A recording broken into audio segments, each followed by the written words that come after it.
One story, The Beast of Hollow Ridge. Moving to Hollow Ridge was supposed to be a fresh start. My wife, Jessica, and I needed a break from city life, and the idea of living in the temporary sector of this small town seemed like the perfect solution. It was peaceful, secluded, and affordable.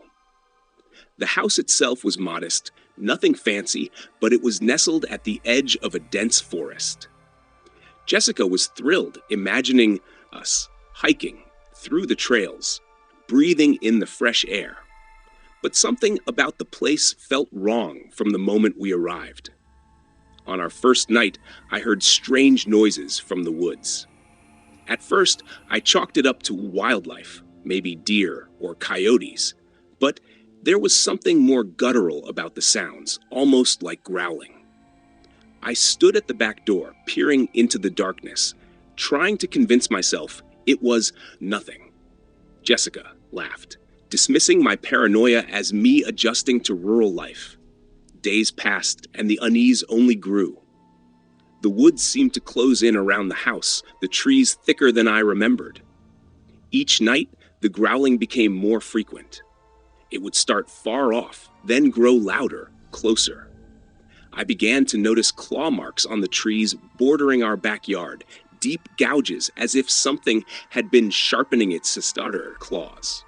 One evening, I ventured into the undergrowth. I needed to prove to myself that it was just an animal, nothing supernatural like the old man at the gas station had warned us about. "Stay out of the forest at night," he'd said, his voice thick with dread. "There's a beast that roams these parts, something ancient." I laughed him off then. Now, standing among the trees, I wasn't so sure. The air was still still. No birds, no insects, just silence. Then from behind me, I heard it a low guttural growl. My heart raced. I turned slowly, and there, standing just feet away, was the creature. It looked like a wolf, but larger, with eyes that gleamed red in the fading light. Its fur was matted, dark as the night, and its teeth were jagged, like shards of bone. For a moment, we stood there, frozen, locked in a silent standoff. Then, it lunged. I ran, barely making it back to the house in time to slam the door behind me. The beast threw itself against the wood, snarling, trying to claw its way inside. Jessica screamed, grabbing a knife from the kitchen. We stood there, terrified, as the creature circled the house, growling and scraping at the walls. Hours passed before it finally stopped. We sat in silence, too scared to move. When morning came, I ventured outside to find deep claw marks running the length of the house. Whatever that thing was, it wasn't going to stop. The next few nights were the same, the growling, the circling, the scratching. Sleep became impossible. We were prisoners in our own home, too afraid to leave, too terrified to stay. Then, one night, the noises stopped. The silence was deafening. For a moment, I thought maybe the creature had moved on. That's when Jessica screamed. I raced into the bedroom to find her staring out the window, eyes wide with horror. The beast was there, standing on its hind legs, its red eyes locked on her.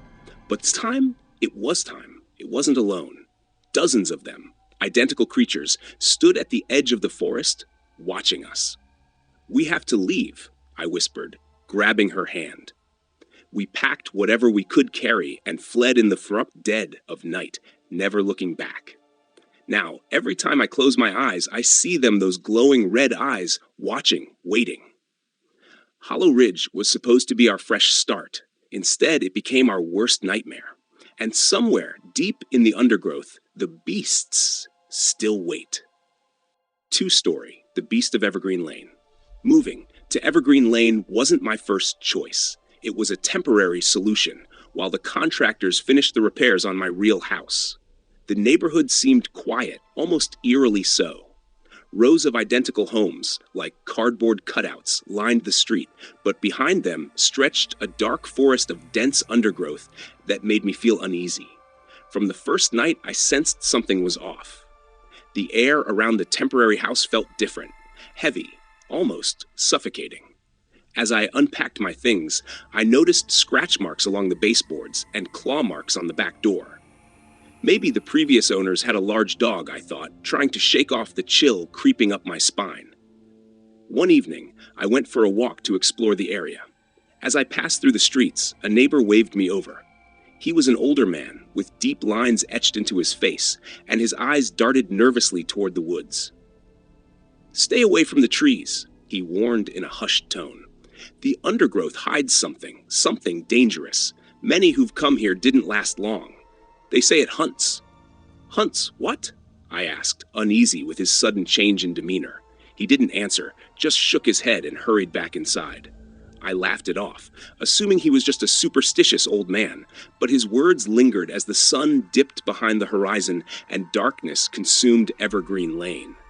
That night, a scratching sound pulled me out of sleep. The noise was faint, coming from the back of the house near the door. Groggy, I stumbled toward it, assuming it was some animal. But as I approached, a low growl sent my blood running cold. I stopped in my tracks, heart pounding. Peeking through the window, I saw a creature standing on its hind legs, silhouetted in the moonlight. It was massive, like a wolf, but taller, with long limbs and eyes that glowed a sickly yellow. Its fur was matted with dirt and leaves from the undergrowth, and its claws scraped the door, leaving deep gouges. Frozen with fear, I watched as it sniffed the air, slowly turning its gaze toward me. My breath hitched, and I ducked out of sight, praying it hadn't seen me. The growling grew louder, more insistent, followed by a sharp slam against the door. It was trying to get in. I raced upstairs, locking myself in the bedroom, adrenaline coursing through me. For hours, I listened to the creature circling the house, scraping and howling, until eventually everything went quiet. I didn't sleep that night. The next day, I went to the neighbor's house, determined to get more answers. But when I arrived, the door was wide open, the inside of the house torn apart. Blood stained the floors and walls, and deep claw marks marred the furniture. There was no sign of the old man. I returned to my temporary home, shaken and terrified. I had to leave, but when I tried to pack my things, a realization hit me something was watching. I could feel its eyes on me, lurking in the shadows just beyond the windows. The forest loomed, the undergrowth seemingly creeping closer to the house, as if alive. That night, the scratching started again, but this time, it was relentless. The door buckled under the force of the creature's blows. I grabbed a kitchen knife, though I knew it wouldn't be enough. My only option was to escape. As I dashed toward the front door, I heard wood splintering behind me. I didn't dare look back, running as fast as I could through the quiet neighborhood. But the beast was fast too fast. Its growls echoed through the streets, growing closer with every step. I reached the edge of the woods, realizing too late that the undergrowth was everywhere now, stretching far beyond the trees. The ground shifted beneath my feet, and the beast was upon me, its eyes glowing in the darkness. And then I understood it wasn't just hunting. It was protecting something far worse, hidden deep in the undergrowth. Something no one was meant to escape. 3-story The Beast of Timber Hollow. I had never heard of Timber Hollow before my job transfer forced me to move there. It was a small, almost forgotten town, nestled between thick woods, and the only place available was in the temporary housing sector. It was a row of identical homes, each one older than the last, clustered near the forest edge. It wasn't ideal, but I didn't have much choice. From the moment I arrived, something felt off. The neighbors, if you could call them that, avoided me. They wouldn't meet my eyes and hurried past my house. The house itself was cold and drafty, and the windows faced the looming woods that stretched beyond my backyard. Every night I'd hear strange noises, branches snapping, low growls, and the shuffle of something large moving just beyond the tree line.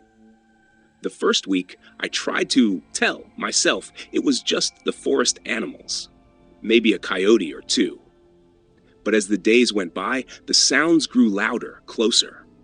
I'd catch glimpses of something dark and hulking in the undergrowth, moving between the trees. Its shape wasn't right, though. It looked too big, too menacing, like a wolf, but standing upright. One night, as I sat on the back porch, I heard it again. The growling was low, deep, and vibrating through the ground. My heart pounded, and I grabbed the flashlight, shining it toward the woods. At first, nothing, just the rustling of leaves. Then I saw them. Eyes. Glowing. Yellow eyes staring back at me from the darkness. I froze, barely able to breathe, as the creature stepped forward, revealing itself in the faint beam of my light. It was massive, standing on two legs, its fur matted and filthy. It had the face of a wolf, but twisted, unnatural, its jaw too wide, its fangs too long. I stumbled backward, tripping over the steps and dropping the flashlight. The growl turned into a snarl, and I scrambled to my feet, rushing inside and locking the door. For hours, I could hear it pacing outside, scratching at the walls, testing the windows. I didn't sleep that night.